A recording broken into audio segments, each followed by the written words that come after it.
ஐயா பேரை சொல்றதுக்கு ஒரு 10 எம்எல்ஏ இருக்கிறாங்களா இன்னைக்கு? அந்த மாதிரி இருக்கணும்ல, அது ஏன் இல்ல? நான் எம்ஜிஆர் காலத்துல இருந்து இருந்தேன், நான் ஜெயலலிதா அம்மா போறதுக்கே ரூட்டு நான் தான் போட்டு கொடுப்பேன் எல்லாம் சொன்னீங்கல்ல.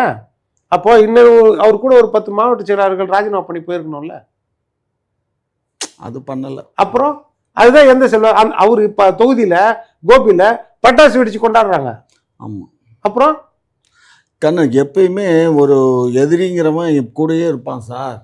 எதிரி இல்லாத எப்படி அரசியல்? எதிரி கூட இருக்க மாட்டாங்க, எதிரி எதிர இருப்பான், துரோகி தான் கூட இருப்பான். துரோகி இருப்பான், துரோகி இருப்பான்ல, கூட இருப்பான். அதனால அது இருக்கத்தான். அதனால அதை வந்து அவருக்கு விலக்கி விடுறாரு, அவ்வளவுதான். நீங்க அதாவது அவர் வந்து ஜெயலலிதா மாதிரி ஆக்ட் பண்றாரு.